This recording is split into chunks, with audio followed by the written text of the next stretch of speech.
ახლო აღმოსავლეთში კონფლიქტის შესაძლო დეესკალაციის მოლოდინმა ევროპულ საფონდო ბირჟებზე გუშინ აქციების ფასი გაზარდა.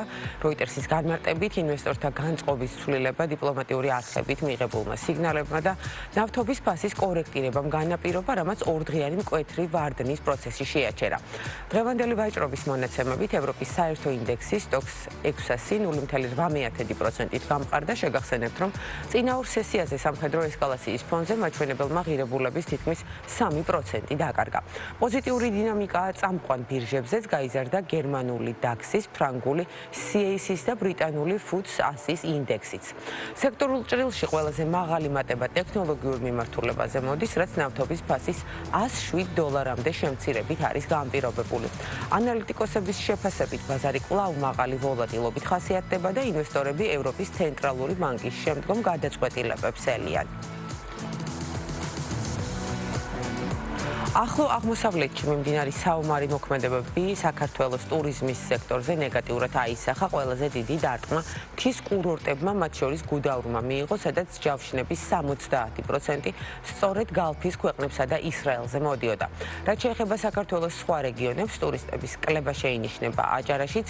ბათუმის სასტუმროებში განსაკუთრებით შემცირებულია ისრაელიდან ისეთი ტურისტების ნაკადი, რომლებიც საქართველოში ჩარტერული რეისებით აზარტული თამაშებისთვის ჩამოდიოდნენ. ჯავშნების ძირითადი ნაწილი არ გაუქმებულა, თუმცა 2-3 თვით გადავადდა თბილისის სასტუმროებშიც.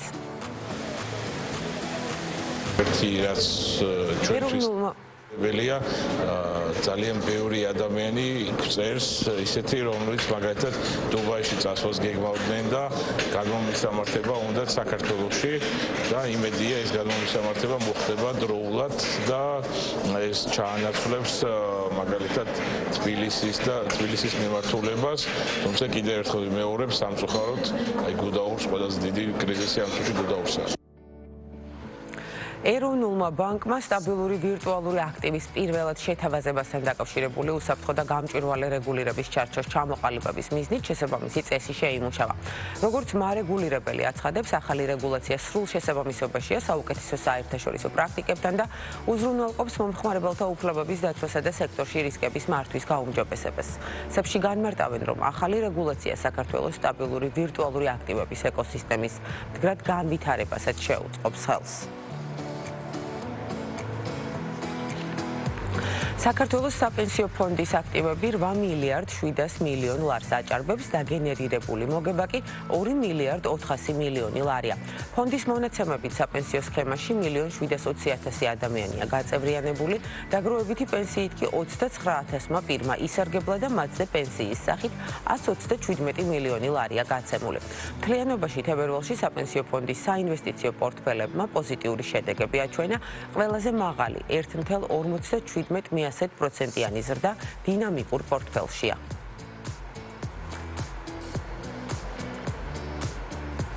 ენერგეტიკის სექტორში მოქმედი კომპანიებისთვის სახელმწიფოს წინაშე დაგროვილი ჯარიმების პატიების პროცესი მიმდინარე თვის ბოლოს დასრულდება, სწორედ მაშინ გახდება ცნობილი, რომელი პროექტები გააგრძელებენ მუშაობას განახლებული პირობებით.